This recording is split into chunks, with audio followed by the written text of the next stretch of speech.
If you feel like the last year completely kicked your ass, then you are in the right place, because believe me when I say 2024 demolished me in a way that I did not expect.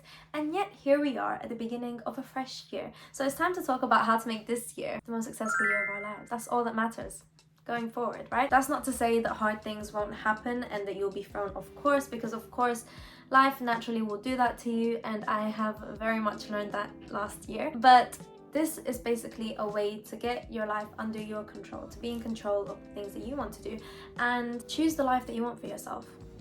You know? So without further ado, I have my trusted laptop with all my notes to help you create your perfect annual master plan. Step number 1 is, of course, the vision. You cannot choose a path in life without knowing the destination, right? And sure, you can wander around through life and good things may happen to you. The things that you want to happen may happen to you. Congratulations, I think you're one of the fortunate ones, but I don't think that life happens like that to everybody. And even if that is the case, you can't choose a path in life until you decide what you want. Right? So surprise, surprise, step number 1 is of course the vision board. If you don't want to do a physical vision board, you can do a digital one, which is what I did last year. But I just find that doing a physical vision board is A, so fun. You can do it with friends. It's like a whole arts and crafts session. And B, just such a better way to focus your energy on this one thing, because when you do it digitally, it's like a quick half an hour, you know. I just don't think it's the same energy being put into it. And the beautiful thing about vision boards is that the energy that gets the results that you want, you know. But there's actually a pre-step, because what I like to do before I start the vision board to create this successful abundant mindset, I like to list out all the accomplishments that I made from the year before. And I know that we're a little bit late for this, but this is just in case you haven't already done these first couple of steps. Usually people do them at the end of the year, but there is no hard and fast rule. So if you haven't already done it, then you have plenty of time. Essentially, what I like to do is to write out a list of my accomplishments from the last year, because it just makes me realize, wait, there's actually so much that I made happen. Even if a lot of the things that I wanted to happen didn't, even if a lot of my vision board wasn't realized, that's okay, because there is so much that was, and there are so many things maybe that I wanted or that I didn't even know that I wanted that happened, that made a really, really good year for me, or that just made my year better. So I think listing that out just puts you in a great mindset before you vision board. Yeah, I think it's so easy to overlook the good things that happened when you're at the end of the year and it just feels like nothing that you wanted has happened, and it's just not always the case. And looking back over the year just helps you realize that. And I promise that you will find something to be happy about, because the point is that when you're vision boarding, if that is even a verb, when you're creating your vision board, you should be in an energetic state that is open to receiving the things that you want to put on the vision board. You should be in such a good vibrational state that of course these things are going to happen to you, and you're excited about them happening to you. And if you've had a terrible year and you're stuck in this like slump and you can't seem to get your head out of this rut, you're not going to be able to do any of the things that you want to do for 2025, and we are not going to let that happen. And getting onto the vision board, like I said, you don't have to do a physical one, you can always do a digital one, or if you don't want a vision board at all, then you can just list out the things that you want. Goals are more likely achieved when they're down on a piece of paper, written out, you know? So do that if you don't want to go the next step and actually create a vision board. Just doing a physical one this year felt so much better. It was so super fun. I used to be embarrassed about the thought of an actual vision board because I was scared that people would come into my room and see it, and that would just embarrass me for some reason. But then I heard Tam Kara talk about this, and she said something along the lines of, why would you be embarrassed about having, I don't know, say a Porsche on your vision board if in 2025 you are going to have a Porsche? What is there to be embarrassed about? And I realized it's true. That you can't be embarrassed about something you're going to have. So anyway, I have my vision board out on my windowsill next to my bed so that when I wake up I can see it, and it gets me super excited for the year. The next idea I got from Hailey Gamba, who uses a word to describe her year, and I thought this was so amazing, because why not have a theme for your year? It just gives such main character energy. Like, why not name your year something? If this is a chapter in your life, what would this chapter be called? Right? It really resonated with me because it feels like such a good way to make decisions throughout the year. Say you get invited to an event and you don't know whether you want to go or not. Would this go with my fill in the blank year? Would my 2025 self do this?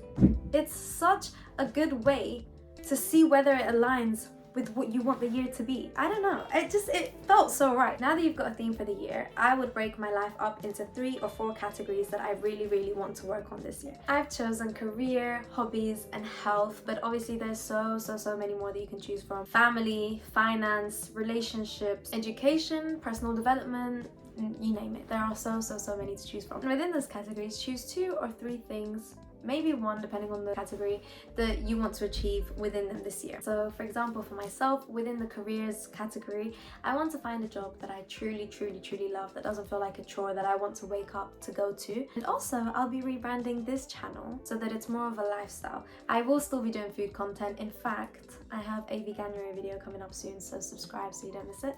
But overall, it's just going to be leaning more towards the lifestyle category and how veganism is incorporated in that, not like the whole focus of it being vegan food reviews. Oh, and I want a vlogging camera because I kid you not, even today I have restarted this video about 5 times because my storage is running out on my phone.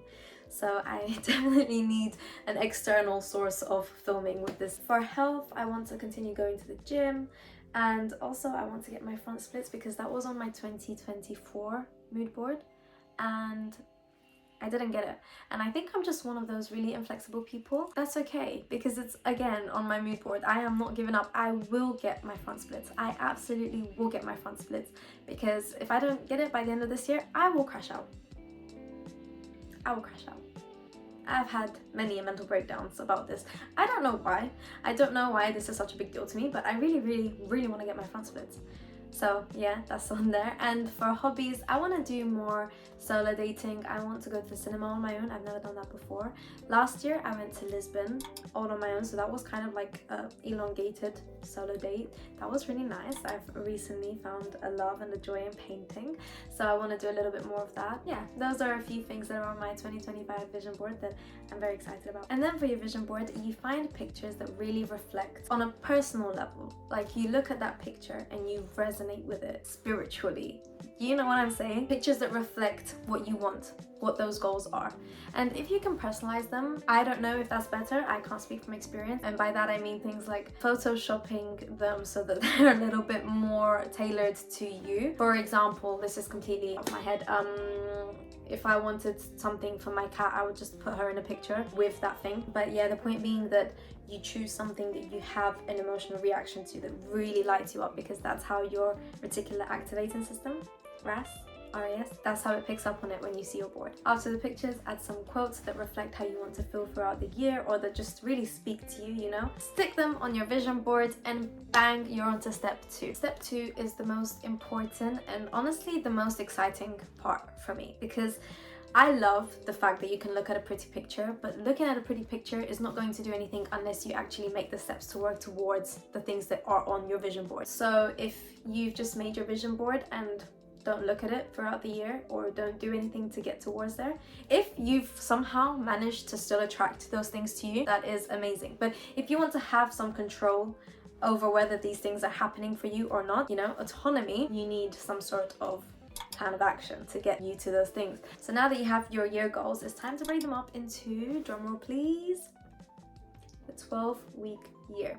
That is basically a fancy schmancy way of saying quarterly. I feel like I've seen this everywhere recently, and it's definitely not a new concept, especially in business. People have been doing this for so long, but it's a new thing to personal life, I feel like, or at least a recent thing to personal life and personal development. I think it started by these people. I'm just going to put the book up, but essentially what it's saying is that you split your annual goal up into quarters. So the 4 quarters of the year, you break it down so that each quarter you get closer and closer to your goal. By honing in on your goals, it just makes it easier for your brain. If you know that you want to save, I don't know, £10,000 by the end of the year, your brain is going to think that you actually have until the end of the year to save that, which means that as you're going throughout the year until you get to the very end, you don't have that panic inside you that's like, oh wait, I haven't actually reached my goal. If you then break that up and you say, okay, by the first quarter I'm going to save 2,500, by the second quarter I'm going to save 6,000. If you break it up like that,